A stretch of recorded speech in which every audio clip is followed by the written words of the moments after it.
Están escuchando.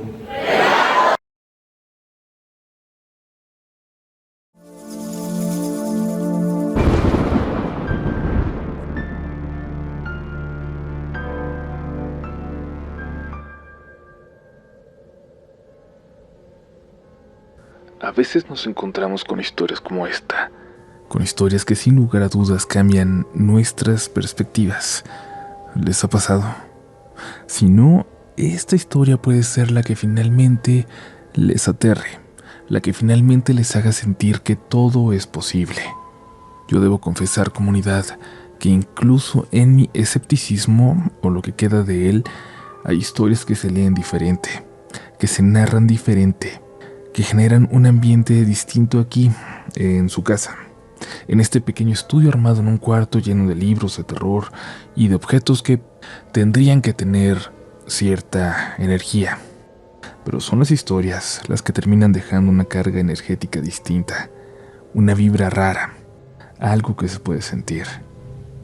Espero que estén preparados y preparadas para escuchar, porque es hora de entrar en esta experiencia, en este relato de la noche.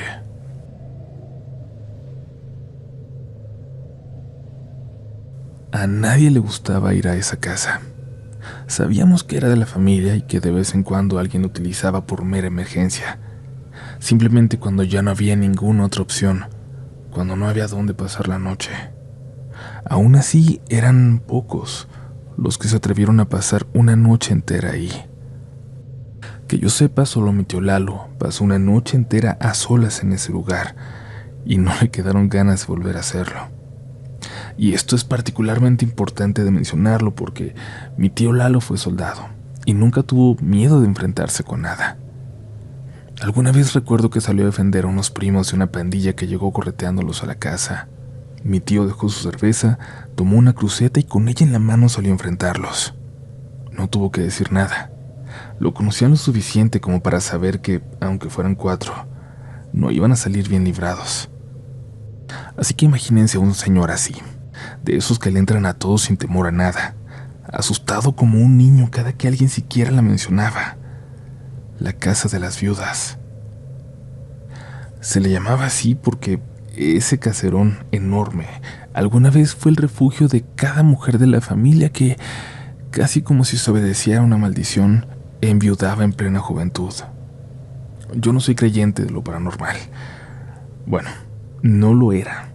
Nunca lo había sido, por lo que atribuía las cosas que se contaban de esa casa a una sugestión colectiva, a una voluntad de creer casi contagiosa que podía hacer que, en efecto, se sintieran cosas extrañas cuando alguien la visitaba.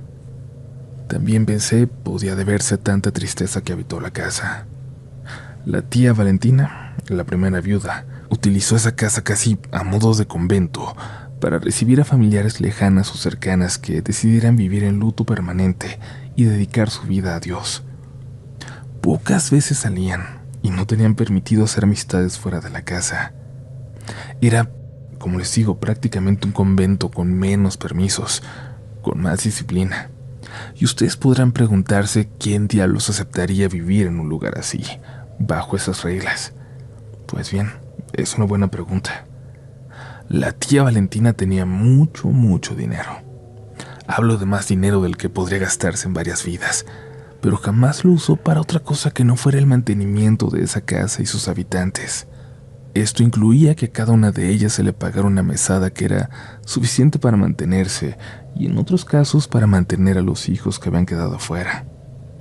Hablamos de muchas décadas atrás, cuando las mujeres en lugares como este no sabían trabajar y al enviudar sentían que se les acababa el mundo.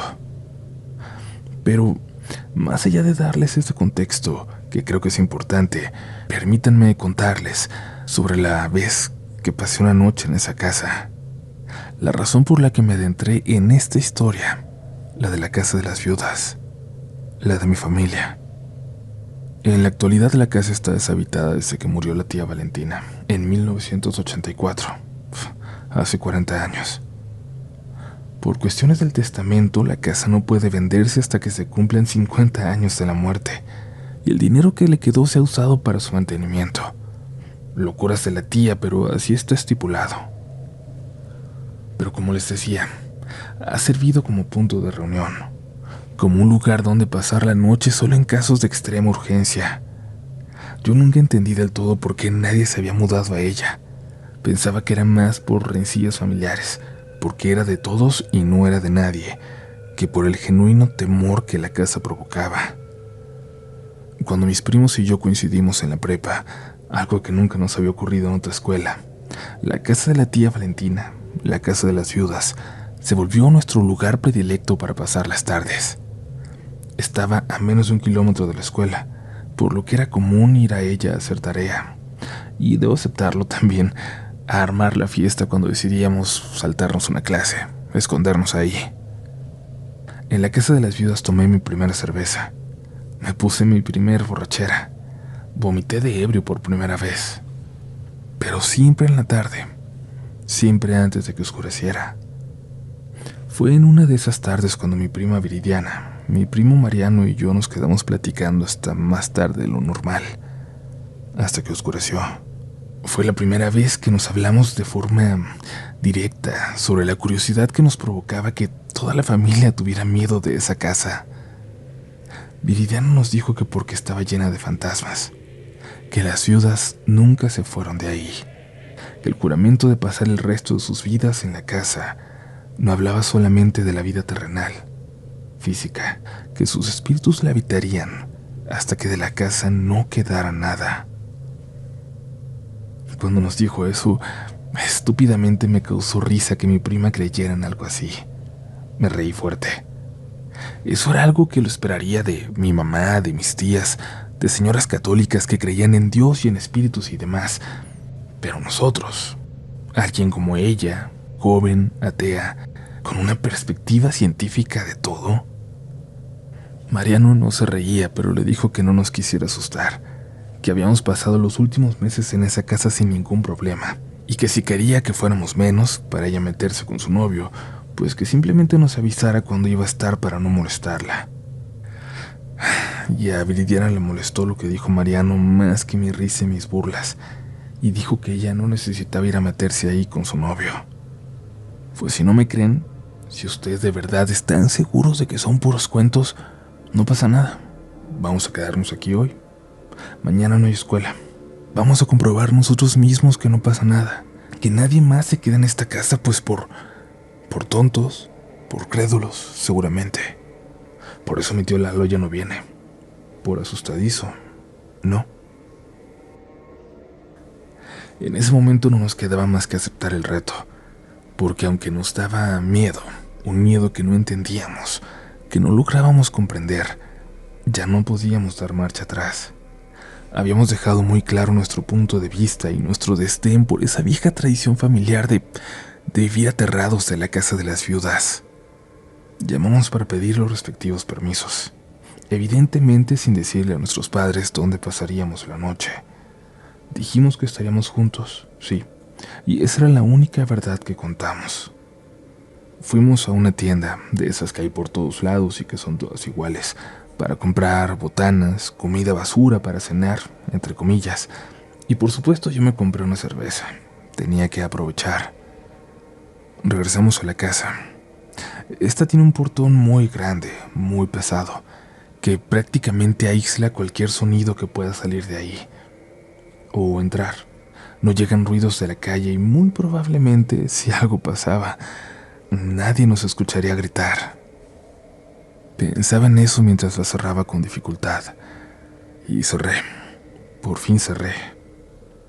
¿Les ha pasado hacer algo, una acción de lo más sencilla y entender que están a punto de cambiar su vida? Porque así me sentí yo. Cuando cerré fue un arrepentimiento inmediato, unas ganas enormes de echarme para atrás, de parecer un cobarde. ¿Y qué importaba? Eran mis primos. No me juzgarían. No pasaba nada. Me arrepentía y ya. Aceptaba que me daba mucho miedo y ya, que prefería irme. Oigan, no creo que sea buena idea. ¿Y si nos vamos?, dijo Mariano, que evidentemente estaba pensando lo mismo que yo. Y yo estaba a punto de decirle que sí cuando Viridiana estalló en una carcajada. Yo sabía que eras miedoso, pero la verdad no pensé que fueras a durar tan poquito. Vete tú si quieres, pero nosotros dos nos vamos a quedar. Hoy vamos a comprobar de una vez por todas si aquí siguen los fantasmas de las viudas, ¿verdad?, dijo volteándome a ver. Y yo me empecé a reír. Le dije a Mariano que no fuera miedoso, pero que si de verdad no se aguantaba, pues lo aceptara, y ya nos fuéramos todos de ahí. Y creo que él se dio cuenta de mi bluff, de que en ese momento estaba intentando echarle la culpa a él porque, con unos ojos que no escondían su enojo, me contestó que no, que se iba a quedar, que nos íbamos a quedar, que pasaríamos la noche en esa casa, que era una buena noche para ver un fantasma. Yo no sabía lo cierta que sería esa frase. Nos acomodamos en la sala. Ahí dormiríamos. El segundo piso, las habitaciones, eran aún más oscuras, tétricas. Además, así podríamos levantarnos al baño sin separarnos tanto. Muy bien. ¿Quién se sabe alguna historia de alguna de las viudas? Porque seguramente todos hemos escuchado algunas, sobre todo de las que son más cercanas a nuestras familias, preguntó Viridiana. Me atreví a contar la historia que conocía yo. En ese momento la única que conocía. La historia de Marta, que llegó a esa casa alrededor de 1970 y que, si no me equivoco, se trataba de una prima de mi abuela Francisca. Ustedes han escuchado de los famosos amarres, ¿verdad? El relato de Marta gira en torno a un trabajo de estos, pues ella estaba profundamente enamorada de Ferran, un joven del pueblo que era muy deseado por casi todas las chicas de su edad. Y en algún momento Ferran salió con Marta. Por días salieron a caminar juntos. Se encontraban en el parque. Se tomaban de la mano.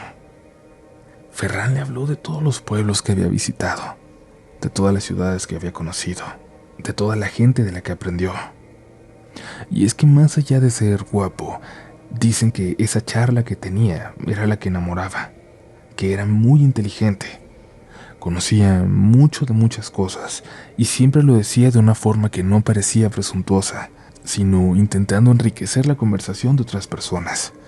Por eso, aunque pudiera parecer un sabelotodo, cuando la gente conocía la intención con la que lo contaba, no podían más que caer en su encanto. Y Marta disfrutó mucho esas semanas, pero un día, después de haberse besado en la noche anterior, Ferran apareció por el parque, caminando de la mano de otra chica, una muy guapa, a la que Marta siempre había envidiado en secreto. No podría competir con ella, pero Marta sabía de una señora que vivía a las afueras del pueblo, que cobraba unos cuantos pesos por hacer amarres y trabajos de brujería. Dispuesta a todo con tal de recuperar a Ferran y, sobre todo, de derrotar esta vez a su rival, acudió a ella. Pagó lo establecido, siguió los rituales al pie de la letra y una noche, a la entrada del cementerio, se encontró con esta señora como habían pactado. Le dieron un sobre con hierbas y le dijeron que le diera eso en un té a Ferran. La curandera le dijo que ella tenía que buscar cómo hacer que se lo tomara. Por su parte, no podía hacer más. Eso sí, le advirtió que los amarres son para conservar el amor, aunque sea el poco que quede, pero son muy peligrosos, mortales, si nunca existió un sentimiento verdadero antes. Marta estaba segura de que esas pláticas de las tardes en el parque, de que esa mano tomando la suya, ese beso, significaban que en algún momento hubo amor. Tenía que existir un sentimiento, y decidió arriesgarse. De alguna forma consiguió el objetivo. Logró colarse a la casa de Ferran aprovechando la buena voluntad de la madre. Le pidió que le dejara preparar algo a su hijo, que seguía trabajando en el taller. Una cena completa, incluido el té. Luego fingió que tenía que salir por un fuerte dolor de estómago, dejando la cena lista para que la madre se la llevara. Ferran terminó comiéndola. Terminó bebiendo el té. Al día siguiente estaba en su puerta para buscarla. Le pidió que fueran novios. Le dijo que la amaba, que nunca se había dado cuenta, pero que lo hacía, que siempre lo había hecho en silencio. El noviazgo duró poco. A los 2 meses se casaron y Marta fue la mujer más feliz y orgullosa del mundo, pero algo había cambiado en Ferran. Cada vez se le dificultaba más ordenar sus ideas, como si permanentemente estuviera confundido. Luego empezó a decir comentarios tontos, fuera de lugar. Empezó a arrastrar las palabras, a confundirlas. Su mirada se quedaba perdida y no logró volver a trabajar en su taller. Luego dejó de hablar. Marta empezó a trabajar para hacerse cargo de Ferran. Se mudaron de vuelta con su madre, quien lo atendía las 24 horas del día. Ferran de pronto ya no podía ni siquiera levantarse. Fue como si se le hubiera olvidado cómo caminar, como si se le hubiera olvidado cómo comer. Una noche al llegar del trabajo, Marta llegó dispuesta a abrazar a su esposo, pues se sentía culpable. Todo el día había pensado en cómo le gustaría que Ferran estuviera muerto, en que se fuera a descansar, en que la dejara descansar a ella y a su propia madre. Pero luego se dio cuenta de lo monstruoso que resultaba ese pensamiento y pasó por el pan favorito de su marido. Ya encontraría la forma de hacérselo comer. Tenía que trabajar, tenía que ayudarlo. Quizás Ferran podría volver. Quizás podría reaprender lo que había olvidado. Sí, seguro que podría porque el amor lo podía todo, pero cuando llegó a casa se encontró una conmoción en la calle. Los vecinos sujetaban a la pobre mamá de Ferran, que intentaba darse a la pobre. Y es que aquella desdichada mujer, en un acto de bondad hacia su hijo, que la miraba sin poder moverse, casi olvidando cómo respirar, creyó entender lo que le decía sin palabras. «Mátame, mamá. Mátame. Haz que deje de sufrir, por favor». La señora tomó una almohada entre sus manos, se acercó hasta su hijo y Marta no soportó ver el cuerpo de Ferran, de ese joven fuerte del que se había enamorado, reducido a un pequeñísimo cuerpo sin vida, mostrando toda la fragilidad que le había invadido el último año. No se había dado cuenta del cambio hasta verlo así, muerto. Lo único que dejó fueron marcas de esa fragilidad a la que ella, sabía en el fondo, lo había condenado. La noche siguiente, después del entierro, Marta recibió la visita de una mujer de negro, la tía Valentina, que le invitaba a habitar con ella a la casa de las viudas, donde encontraría a otras mujeres rotas, con la capacidad de entender su dolor. Marta aceptó de inmediato, llena de culpa, pensando que tal vez eso era lo único que podía salvarla ahora del infierno del arrepentimiento, entregar su vida a Dios. Cuando terminé de narrar la historia de Marta, mis primos me escuchaban con atención. Conocían ya este relato, aunque con algunos detalles distintos. Eso sucedía comúnmente, que entre las familias los relatos fueran mutando, transformándose. Había quien omitía detalles al contarlo, y había quien, al contrario, iba adornando de forma literaria los recuerdos. Cenamos algo. Nadie quería separarse de los otros. La casa se sentía distinta. No sé cómo decirlo, pero no se sentía sola. Mirábamos hacia las escaleras al segundo piso y sentíamos que en cualquier momento alguien bajaría de ellas, que en cualquier momento escucharíamos pasos acercándose lentamente para preguntarnos qué diablos hacíamos ahí. Si el fantasma de la tía Valentina despertaba por las noches, esperaba que supiera que nosotros éramos su familia, que tuviera piedad de nosotros. Escuchamos pasos a lo lejos, en el piso de arriba, o quizás de la calle, quisimos pensar, aunque sabíamos que era imposible, que no llegaba ni un solo sonido hasta nosotros. Luego de los pasos escuchamos algo.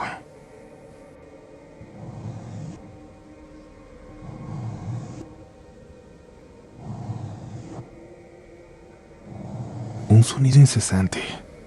No lograba identificarlo.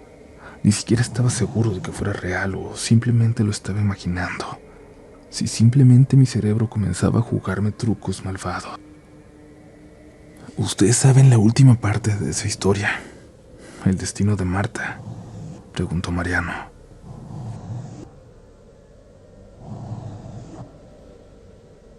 Viridiana le dijo que no lo contara, pero Mariano insistió. Mira, Viri, si tú ya lo sabes, quiero ver si lo que te contaron a ti fue lo mismo. Y si él se va a quedar con nosotros aquí, también tiene derecho a saber, a conocer la historia completa, ¿verdad?, preguntó mirando hacia mí, y con los hombros contesté que me daba igual, pero Mariano continuó. Supongo que de todas las viudas, Marta tiene la historia más triste. Ella no encontró ningún tipo de paz aquí. Al contrario, estas paredes, este confinamiento, la terminó de volver loca. La volvió loca de soledad, aunque estaba acompañada de otras viudas. La volvió loca de arrepentimiento.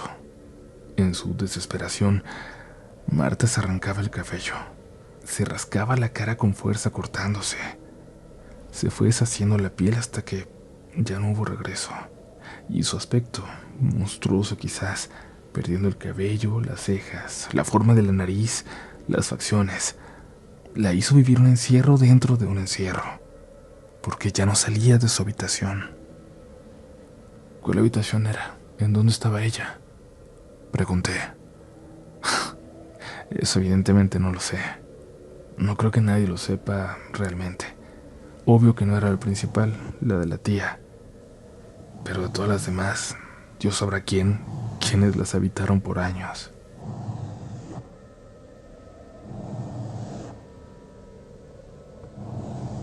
Marta ya no soportaba verse, no soportaba la luz. Solo la tía Valentina podía entrar para llevarle comida y recoger sus platos. Se escondía debajo de su cama y rascaba y rascaba la cama por debajo, desesperada, sabiendo que ese era su destino para siempre, esperando morir cuanto antes, pero sabiendo que no merecía ese descanso. Salía al baño solo de madrugada, cuando las demás viudas dormían. Solo así se atrevía a hacerlo, corriendo para que nadie fuera a verla, cubierta por completo. Alguna vez alguien nos decía, en su versión de esta historia, que Marta era perseguida por eso, a lo que sea que le pidió el favor del amarre. Un demonio o algo así, vete a saber. Pero yo no lo creo, ¿saben? Creo que la persiguió para siempre la culpa. Y esa puede ser todavía peor que el diablo. Ese tal vez era su infierno. ¿O es? No lo sé.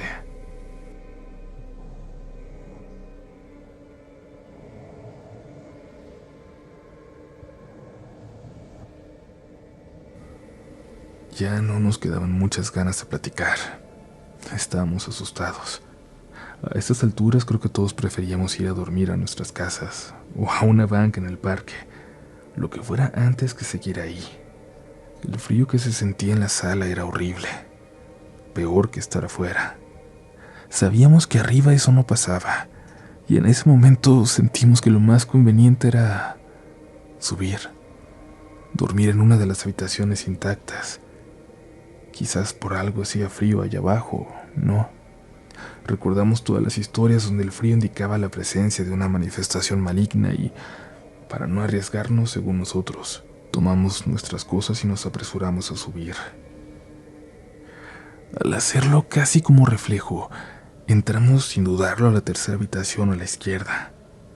No sabemos por qué, hasta la fecha. Todas las habitaciones estaban sin seguro, todas abiertas, pero elegimos esa, sin pararnos, sin dudar, como si hubiera sido una decisión que tomamos inconscientemente entre nosotros. Y ahora, en retrospectiva, creo que esa era la primera señal de que no debíamos entrar en ese cuarto.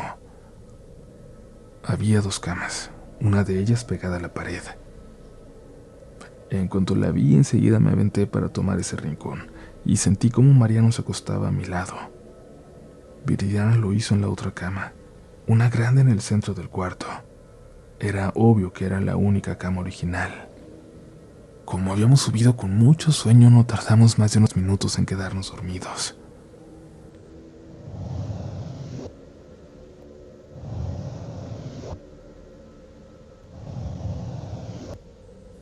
Pero algo no me dejaba dormir. Algo me despertó. Un sonido, esta vez dentro del cuarto.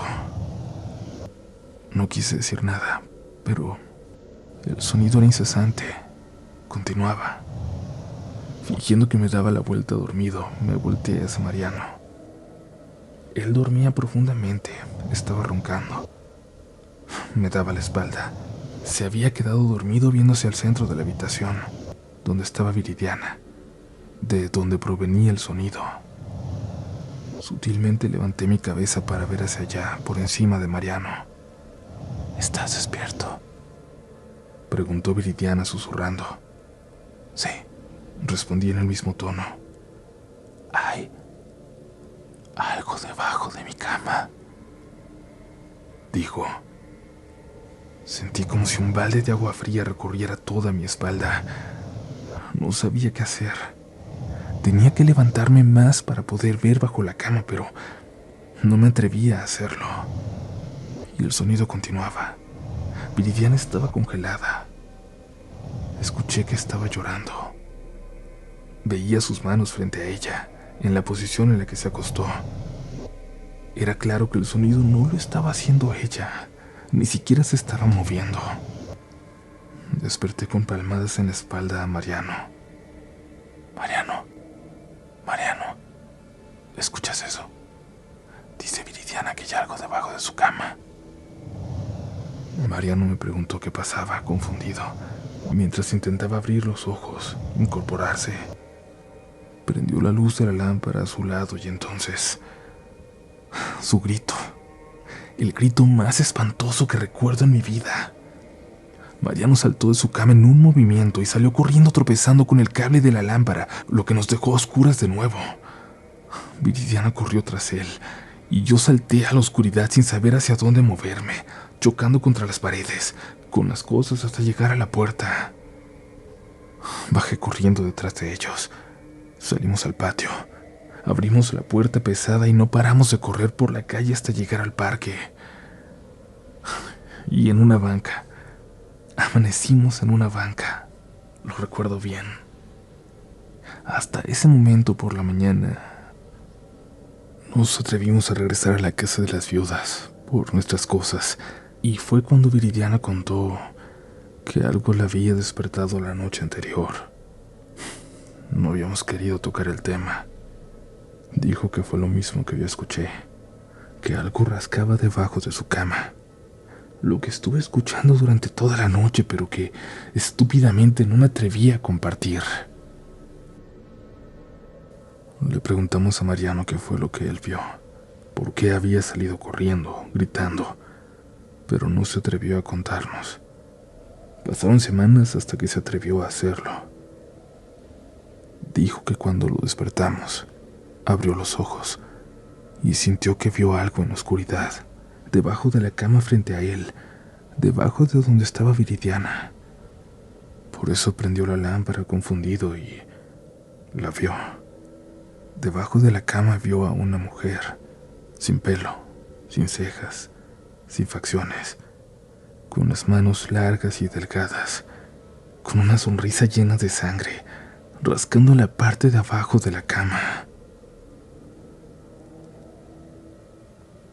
La cuestión, comunidad, es que eso que vivimos no es ni de lejos de las peores historias de la casa de las viudas. Hay otras que dan mucho más miedo aún, como lo que vio mi tío Lalo. Será cuestión de tiempo para poder reunir más historias y compartirlas con ustedes.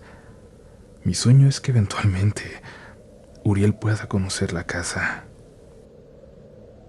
Yo por lo pronto, comunidad, espero que me vuelvan a escuchar muy pronto. Muy buenas noches.